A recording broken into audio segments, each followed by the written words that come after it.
नमस्कार दोस्तों, स्वागत है आपका एसकेबी एजुकेशन में। इस वीडियो में हम लोग डिस्कस करेंगे झारखंड का महत्वपूर्ण करंट अफेयर्स। चलिए शुरू करते हैं 12 जून का झारखंड का महत्वपूर्ण करंट अफेयर्स। और आज का पहला प्रश्न है, झारखंड सरकार की कैंपा योजना किससे संबंधित है? झारखंड सरकार की कैंपा योजना किससे संबंधित है? तो दोस्तों, कैंपा योजना चेक डैम बनाने से संबंधित है, इसलिए इस प्रश्न का सही उत्तर हो जाएगा ऑप्शन सी, चेक डैम बनाने से। आइए कुछ डिटेल्स जानते हैं। कैंपा योजना के तहत राज्य में 390 नए चेक डैम बनाने की तैयारी कर ली गई है। 390 नए चेक डैम, और इसकी मंजूरी के लिए इस योजना को केंद्र सरकार के पास भेज दिया गया है। इसको केंद्र सरकार के पास क्यों भेजा है? क्योंकि वन क्षेत्र में निर्माण और कैंपा योजना के तहत खर्च के लिए केंद्रीय वन, पर्यावरण एवं जलवायु परिवर्तन मंत्रालय से अनुमति लेनी पड़ती है। और केंद्रीय वन, पर्यावरण और जलवायु परिवर्तन के मंत्री हैं प्रकाश जावड़ेकर। अगला प्रश्न है, नकल विभाग यानी कॉपिंग डिपार्टमेंट, जेरोक्स डिपार्टमेंट का ऑनलाइन व्यवस्था करने वाला देश का पहला सिविल कोड कौन सा बना है? देश का पहला सिविल कोड कौन सा है जिसमें जो कॉपिंग होता है, कॉपिंग डिपार्टमेंट होता है, वो ऑनलाइन हो गया है? तो इस प्रश्न का सही उत्तर है option D, Ranchi civil code. Ranchi civil code में कॉपिंग डिपार्टमेंट ऑनलाइन हो गया है। इससे क्या फ़ायदा होगा? तो दोस्तों, इससे यह फ़ायदा होगा कि जो अधिवक्ता लोग हैं, एडवोकेट हैं, वो अब घर बैठे अपनी सर्टिफाइड कॉपी का अपडेटेड स्टेटस जान सकते हैं। और जैसा अपडेटेड स्टेटस होगा उसी की तरह अभिवक्ता लोग, एडवोकेट लोग नकल विभाग आ या जा सकते हैं। उनको बार बार आने जाने की ज़रूरत नहीं पड़ेगी। अगला प्रश्न है, राज्य भर में डोर टू डोर यानी घर घर पैसा भुगतान के लिए डाक विभाग की ओर से कौन सा ऐप लॉन्च किया गया है? यानी डाक विभाग से एक ऐप लॉन्च किया गया है जो घर घर जाकर पैसा भुगतान करेगा। इस ऐप का नाम क्या है? इस ऐप का नाम है पोस्ट इन्फो। इसलिए इस प्रश्न का सही उत्तर हो जाएगा ऑप्शन बी, पोस्ट इन्फो। आइए कुछ इसके बारे में डिटेल्स जानते हैं। तो यह कैसे काम करेगा पोस्ट इन्फो? तो इसके काम करने के लिए पहले आपको एंड्रॉयड मोबाइल से गूगल प्ले स्टोर में जाकर पोस्ट इन्फो ऐप डाउनलोड करना होगा। उसके बाद जो उसमें लिंक रहेगा उसमें अपना नाम और फ़ोन नंबर डालना होगा।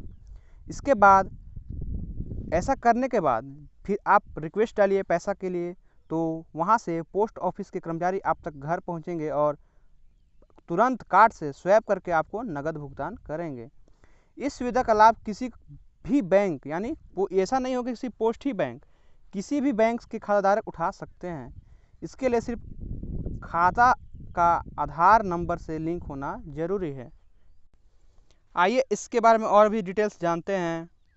तो इंडिया पोस्ट का जो गठन यानी स्थापना हुआ था 1854 ईस्वी में, 1 अक्टूबर 1854, और इसके सेक्रेटरी हैं यानी सचिव हैं प्रदीप्त कुमार बिशोई और डायरेक्टर जनरल श्री सलीम हक। दोस्तों, India post ministry of communication यानी सूचना मंत्रालय के अंतर्गत आता है, यानी पेरेंट मिनिस्ट्री है मिनिस्ट्री ऑफ कम्युनिकेशन, जिसके मंत्री हैं रविशंकर प्रसाद। अगला प्रश्न है, हाल ही में केंद्र सरकार ने पीएम केयर्स फंड से कोविड-19 से लड़ने के लिए झारखंड को कितने राशि प्रदान की है? तो इस प्रश्न का सही उत्तर हो जाएगा ऑप्शन ए, 8.67। हाल ही में पीएम केयर्स फंड से केंद्र सरकार ने झारखंड को 8.67 करोड़ रुपए प्रदान किए हैं। अगला प्रश्न है, केंद्र सरकार द्वारा देश भर के 116 जिलों में पुनर्वास और रोजगार के लिए चालित योजनाओं के लिए झारखंड के 3 जिलों का चयन किया गया है। तो आपको बताना है कि इनमें से कौन सा जिला शामिल नहीं है।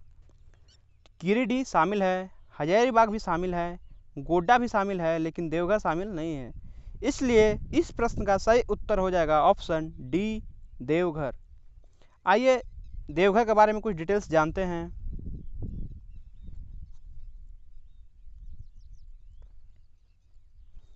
पहले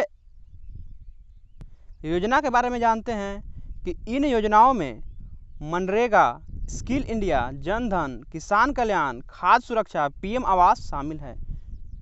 और देवघर के बारे में है देवघर का प्रमुख धार्मिक स्थल है वैद्यनाथ मंदिर, युगल मंदिर, तपोवन मंदिर, लीला मंदिर, कुंडेश्वरी मंदिर, सत्संग नगर, ये सब देवघर में ही स्थित हैं। और त्रिकुट पहाड़ी और बकुलिया जलप्रपात भी देवघर में स्थित है। देवघर के बारे में महत्वपूर्ण बात यह है कि यह देवघर पूरे राज्य में सबसे कम यानी न्यूनतम 1% वाला जिला है, जिसका 1% 6.82% है। 6.82। अगला प्रश्न है रांची नगर निगम, रांची म्यूनिसिपल कॉरपोरेशन। रांची नगर निगम का टैक्स कलेक्शन और ट्रेड लाइसेंस बनवाने का कार्य किस कंपनी को सौंपा गया है? तो दोस्तों रांची नगर निगम में टैक्स कलेक्शन और ट्रेड लाइसेंस बनवाने का काम स्पैरो लिमिटेड को सौंपा गया है। Sparrow limited. इसलिए इस प्रश्न का सही उत्तर हो जाएगा ऑप्शन ए, स्पैरो लिमिटेड। और आज का अंतिम प्रश्न है संविधान के किस अनुच्छेद के तहत राज्य को अपना क्षेत्रीय भाषा यानी रीजनल लैंग्वेज को राजभाषा बनाने का अधिकार है? तो इस प्रश्न का सही उत्तर हो जाएगा ऑप्शन ए, 345, अनुच्छेद 345। अनुच्छेद 345 के अंतर्गत राज्य को अपना राजभाषा चुनने का अधिकार है। आइए डिटेल्स जानते हैं। दोस्तों मैंने यह प्रश्न इसलिए पूछा है क्योंकि हाल ही में हिंदी के साथ संथाली भाषा को झारखंड की राजभाषा करने की मांग उठी है। झारखंड की प्रथम राजभाषा हिंदी है और द्वितीय राजभाषा उर्दू है, जिसे 2007 में बनाया गया था राजभाषा। इसी के साथ आज का यह वीडियो समाप्त होता है। मिलते हैं अगले वीडियो में। नमस्कार। तो दोस्तों कैसा लगा यह वीडियो कमेंट में ज़रूर बताएं। यदि वीडियो अच्छा लगा हो तो लाइक करें, शेयर करें और सब्सक्राइब करें तथा बेल आइकन ज़रूर दबाएं ताकि हमारे लेटेस्ट वीडियो आपके पास जल्द पहुंच सके। धन्यवाद।